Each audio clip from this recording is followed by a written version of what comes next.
Well, good morning, Sterling. It's good to see you. Good morning, Nicole. We are here today talking to different leaders throughout the community just about 2020 and Visit Pensacola's role within the Pensacola community and just how this year has been for everyone. And as the executive director for the museum, but also our board chairman, how has 2020 been for you? Well, the last 12 months have been very, very fascinating, challenging, demanding, but in many ways rewarding. We've had a ton of challenges in the last 12 months, starting with the terrorist shooting at NAS Pensacola, the pandemic, the hurricane. We've just had no shortage of issues to confront us, but at every turn, the community has stepped up.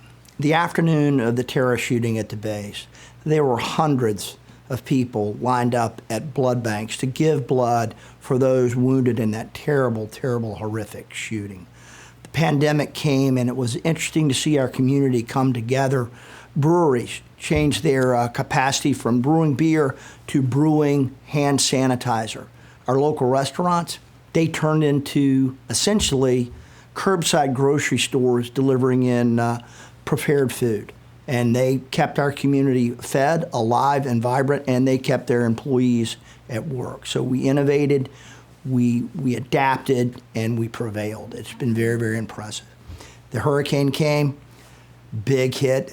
Pensacola is no stranger to hurricanes. This came in unexpectedly strong with the change of course. Many of folks would have prepared more, but that notwithstanding, we turned to and got our community back together. I saw a tremendous amount of fellowship, stewardship, and citizenship in the days and weeks after Hurricane Sally.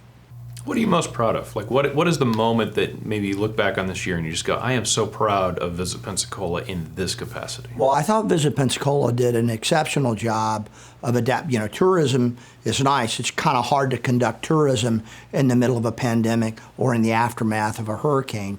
But we used our considerable resources to help inform our community, help provide public safety announcements, and a host of other things to educate not only our citizens, but the folks that are visiting here and trying to get the most out of the season such that our patrons could enjoy Pensacola safely and responsibly. And I thought in the middle of a pandemic that was very, very important from a public service role of what Pensacola did.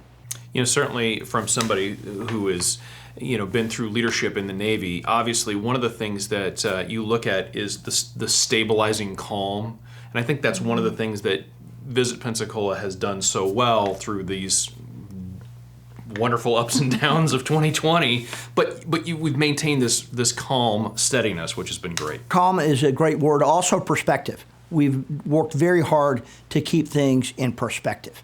Yeah, times are tough, but we're an agile group, we're an agile community, and Visit Pensacola has certainly proved its agility in the last 12 months to put it in perspective and keep the community looking forward instead of looking backwards.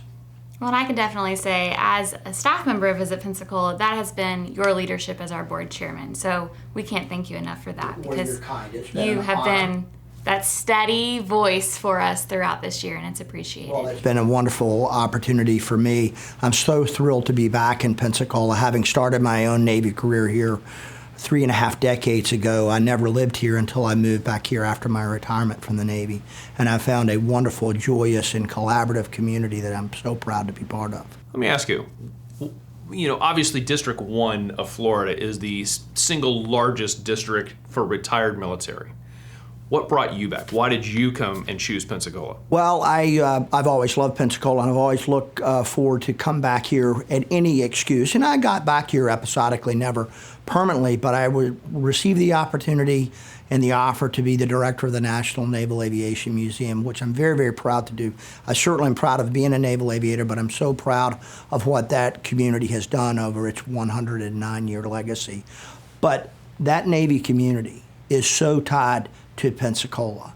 I love to say, if it wasn't for the Blue Angels and maybe our museum, Pensacola would be just another beach town. Instead, it's this rich, vibrant, diverse community, and I'm very, very proud that the Navy plays such a good part of it, and that the community of Pensacola so embraces the Blue Angels and its Navy heritage. That's why those retirees come back here because they feel that sense of community. So, final question for you. If you had to pick one word to describe Visit Pensacola's role within the community, and remember, this is your last interview as our board chairman, what would it be? Well, I just said it. It's community.